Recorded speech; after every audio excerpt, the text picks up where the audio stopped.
Hi guys, good morning. আজ পঞ্চমী, তো আমার নতুন একটা ব্লগে সবাইকে ওয়েলকাম। তো সকাল সকাল উঠে মায়ের কাছে আবদার করলাম যে ভাত মুড়ি পান্তা ছাড়া সব কিছু খাবো। তো তারপরে মা দেখলাম যে ভালো করে আটা মাখাতে শুরু করলো, জানি না কি বানাবে। তো চলো দেখি মা কি বানায়। তো আমার যতদূর সম্ভব মনে হচ্ছে মা একটা বানায় আটা দিয়ে গোলা রুটি। ওটা খেতে খুব টেস্টি হয়।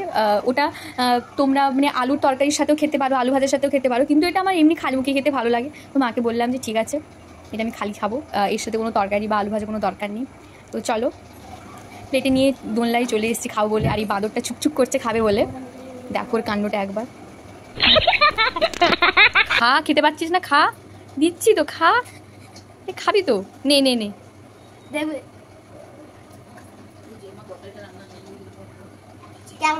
দেখো বাড়িতে এলেই আমার একটাই কাজ থাকে, ঘুম আর খাওয়া দাওয়ার ঘুম ছাড়া কোনো কাজই থাকে না আমার।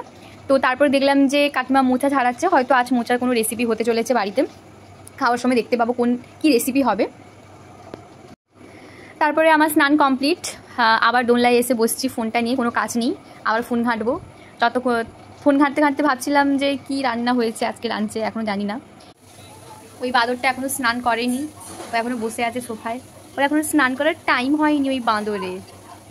দেখো কি নোংরা ছেলে, ছি কি গন্ধ বেরোচ্ছে। তারপরে কাকিমা ঝাঁটা নিয়ে এসছে, ওকে স্নান করাতে নিয়ে যাবে বলে কিছুতেই কথা শুনছিল না, ঝাঁটা দেখে উঠে পড়েছে। তারপর রান্নাঘরে এলাম দেখতে মা কি রান্না করছে। তো দেখলাম মা মোচার চিকেন করছে, তার সাথে চিকেনের ঝোল, আর এটা হচ্ছে ওল ভাজা। আজকের মেনু কি? আজকের মেনু ওল ভাজা, মোচা মাংস আর মাংসের ঝোল। তারপরে খেতে বসে পড়লাম। তো প্রথমে ভাত আর ওল ভাজা পড়ে গেল থালায়। ওল ভাজাটা খুবই সুন্দর ছিল খেতে, আমার খুবই ভালো লাগে এই ওল ভাজাটা খেতে, মায়ের রেসিপি এটা। হ্যাঁ দাও। তারপরে পাতে পড়ে গেল মোচার চিকেন। ঠিক আছে।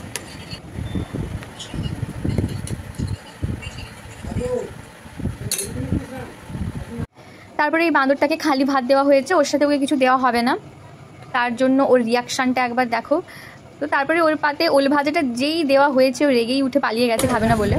তারপরে আমার পাতে পড়ে গেল চিকেনের ঝোল, এটা আমার ফেভারিট পিস ছিল।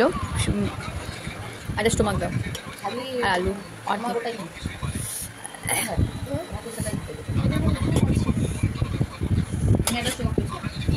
বর্ষা, তোর এই গামলাটা নিয়ে নে, এই গামলার যতটা আছে তোর।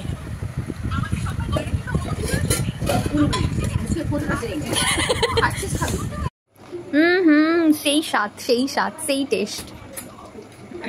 এখন শুধু কথা কম বলে শুধু চিকেনটার ফিল নিতে হবে। আমার মা এত সুন্দর রান্না করে, কি বলবো তোমাদের। শুধু মাঝে মাঝে একটু ঝালটা বেশি দিয়ে দেয়, তার জন্য আমি মাঝে মাঝে খেতে পারি না, মার উপরে রাগ করি। কিন্তু সত্যি কথা বলতে মা খুব সুন্দর রান্না করে, টেস্টটা জাস্ট সেই লেভেলের হয় আমার কাছে। তারপরে খাওয়া দাওয়া কমপ্লিট হয়ে গেছে এখন। তো আমি আর গাবলু ঘুমাতে চলে এসেছি, ও ফোনে ফানি ভিডিও দেখছিল। তো আজকে এখানে ব্লগটা শেষ করছি, তো আবার নতুন একটা কোনো ব্লগে দেখা হবে। তো চলো, টাটা সবাইকে।